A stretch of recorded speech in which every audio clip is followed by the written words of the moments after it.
अच्छा मलकान कहता कोई नहीं कोई नहीं कहता। हम ये जानना चाहेंगे सबसे पहले आपने कौन सी पार्टी ज्वाइन की? पार्टी भाई कांग्रेस पार्टी। अच्छा कांग्रेस पार्टी। आपने सबसे पहले जब 1982 कांग्रेस पार्टी विधि से हमने जोड़ की जी उसमें कमलनाथ जी मुख्यमंत्री थे जी जी भोपाल में सारा मीडिया था पूरा उससे हुआ उन्होंने भेज दिया कि बीजेपी अब ये देश को डुबाएगी और अब उसमें समझ चुके हैं कि अब ये देश बच नहीं पाएगा। अगर बीजेपी रहेगी तो ये होटलों में आप प्लेट लेके खाना खाना पड़ेगा, देश से कुछ नहीं छोड़ेगा। ये इतना नियम बना तो चले जा रहा है, संविधान को खत्म करना, फलाने खत्म करना, तो काय पे आप किसान की व्यवस्था देखो, महिलाओं की व्यवस्था देखो, गरीबों की व्यवस्था देखो, आप कितना पैसा मुआवजा उनने आप माफ कर दिया। और ये पूरे भारत का किसान का पैसा अगर होता तो ये कर्जदार क्यों होता है? किसान का एक पैसा 5 साल से अच्छा एमपी सरकार हो एक भी पैसा माफ नहीं किया गया, न फसल का न कोई। उनका जो अनाज है वो सस्ता बेचे, उसको भी बेनिफिट नहीं मिलता। तो ये सब किसान के ऊपर हावी है और इनका कुछ नहीं है। न नोटबंदी हुई न कुछ, बेईमानी की काम कर रहे हैं। अब मैं आपको बताएं, ईपी हमने प्रदर्शन देखा है, ईपी की हवा सबसे बहुत अच्छी, गठबंधन बहुत अच्छी।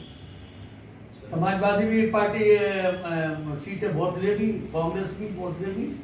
अब इन्हें सोच लिया, जैसे हमारा दल था, मेरे दल में सारी कौम के लोग, चाहे ब्राह्मण हो, चाहे ठाकुर हो, चाहे मन्ना हो, या केवल कोई हो, हमारी तो फौज है। अच्छा वही इनका कहना है कि अगली इस बार 400 पार, क्या कहना चाहेंगे? लोकसभा के चुनाव में 400 पार इन्होंने कही नारा है कि इस बार 400 पार।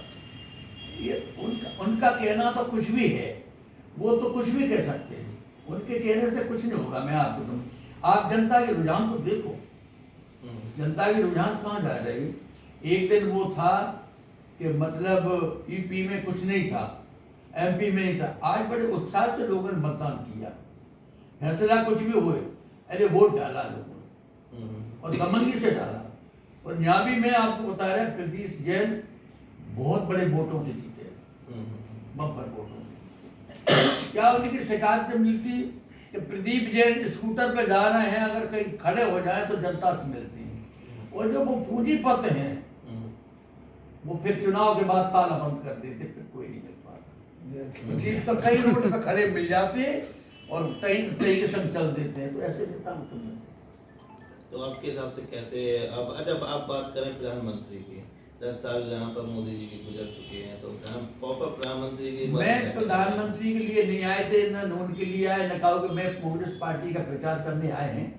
मैं कांग्रेस पार्टी का कैंडिडेट जीतेगा, प्रधानमंत्री संगठन में गठबंधन में जो कुछ होगा सो होगा। अगर प्रधानमंत्री 2024 में हालत खराब होगी, विपक्ष भारी बहुमत से बढ़ रहा है और विपक्ष बहुत बड़ा काम करेगा। पहले मतलब कोई आदमी हाई सेकेंडरी में फेल हो जाता तो 12 पास कर लेता है, वो हम तो डायरेक्ट एमए तक पहुंच गए चंबल पूरी डिग्री जो थी लास्ट में जो सब 8 10 सब छोड़ दी, कोई जरूरत नहीं 10 की इंटरव्यू देगी। मैं तो डायरेक्ट एमए तक पहले कठिनाई आई 11 में मुठभेड़ में, और मुठभेड़ में हमें नहीं आई, उनको भी आई। जब हमने समझेगा अब इससे ऐसा होगा, मैंने पैतरा बदल दिया दूसरा, तो मैं सफल ही होते रहे।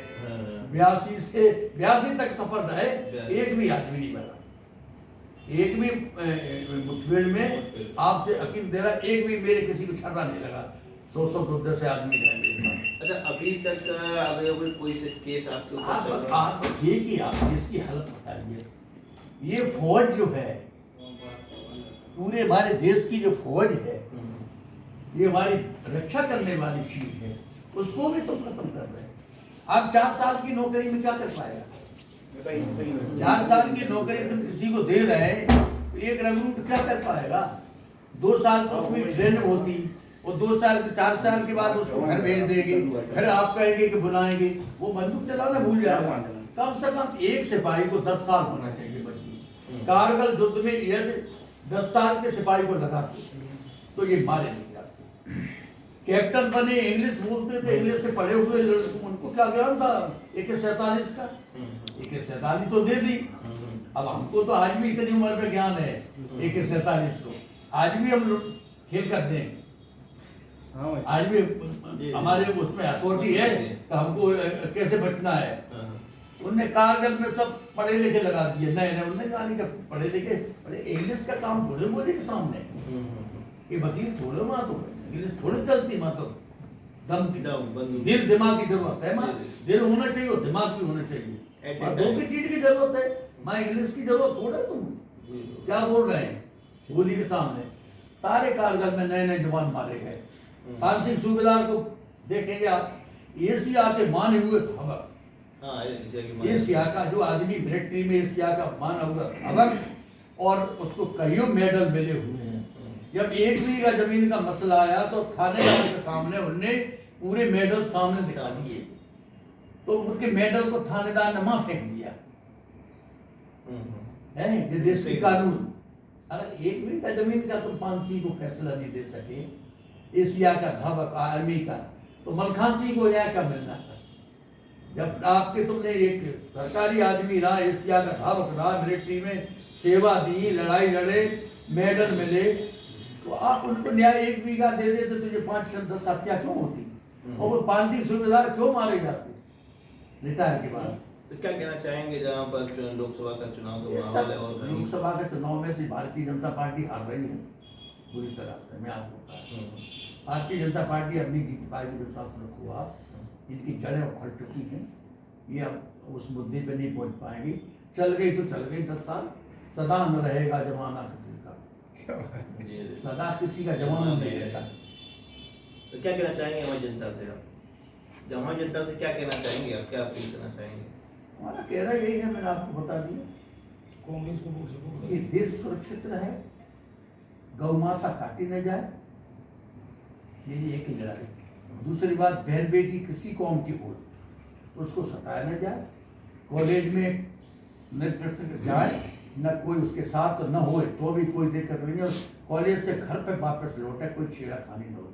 दूसरी बात, ये कंट्रोल होना चाहिए, किसान की जमीन, किसान के साथ में अन्याय न हो, गरीब के साथ में अन्याय न हो, किसी को झूठे मुकदमे में, सोर्स वाले किसी गांव में अगर वोट नहीं मिला तो उसको केस लगा देते, ये सारी चीजें न हो। तो आपको न बागी बनने की जरूरत है, न हथियार उठाने की जरूरत है, नहीं कुछ नहीं करना पड़ेगा। सरकार कोई भी सरकार बने, सरकार सुरक्षा से चले तो सरकार चले, अगर गुंडागर्दी से सरकार चलागे तो उसमें कोई फायदा नहीं।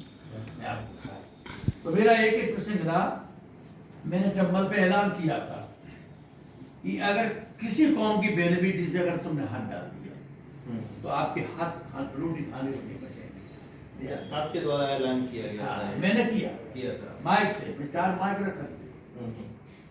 अच्छा, हाँ, मैं हमेशा हमारे एक 100 आदमी 150 आदमी मेरे दल में थे, तो जब मान लो हमने कह दिया था, तो आपको सही कह रहा है कि मुझे कोई बताता नहीं था, दद्दा के नाम से जानते, दद्दा के नाम से जानते थे, पुलिस भी हमारा तलाशा थी दद्दे के नाम से, मलखान सिंह के नाम से। सही नाम की जानकारी? हाँ, आपका नाम मलखान सिंह। आप अपने गांव में गए थे ना, वो गांव क्या था, नाम था उसका? सारा गांव ऐसा गांव है जी, वो खासतौर पर मैं आप लोगों को बताना चाहूँगा, दद्दा पहुँचे आज ऐसा गांव जो 18वीं सदी का गांव मुझे लगा, वहाँ कोई रास्ता नहीं, कोई स्कूल की व्यवस्था नहीं, और इतना मतलब 3 किलोमीटर बच्चे पैदल आना और 3 मिनट जाना, नहीं मतलब कच्ची रास्ता नहीं, जो स्कूल है कोई रास्ता है ही नहीं, तब जो वहाँ के बच्चे पढ़ना चाहते हैं ना स्कूल जी, में।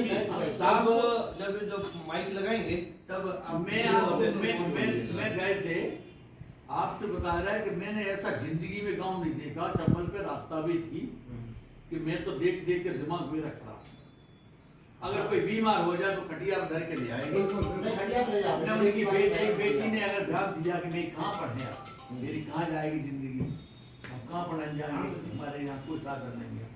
और आज भी वर्तमान भारतीय जनता पार्टी के मंत्री हैं, पहले भी जीते भाजपा से, आज भी जीते, वो आज भी मंत्री बने, अब क्या करना है? मतलब भाई साहब गाड़ी तो ठीक है, आदमी पैदल नहीं चल पाएगा, पैदल गए घट गई तो लास्ट लगा दो, लास्ट खत्म कर दो बस जी। अब हम मोड़ दे रहे हैं थोड़ा इस साइड की वर्तमान में लोकसभा के चुनाव है, वहीं 20 तारीख को मतदान है, तो इसके बारे में आपका क्या कहना और आप अपनी पूरी बात करें तो इंडिया गठबंधन की गाँव की समस्या भी राहुल गांधी जी की जो पहल है वो राहुल जी की पूरी सफलता जी सफलता मिला। राहुल जी जो निरपक्ष हैं, प्रियंका जी निरपक्ष हैं, उन्हें कोई किसी से कमाई से मतलब नहीं, गरीबों के पक्ष में हैं, यात्रा भी कर रहे हैं, रोड शो कर रहे हैं, जिनमें घूमे और सर्दी में भी अपनी एक हाथ शर्ट पहन के ही जनता के सामने गए। उनके शरीर पे मैंने कभी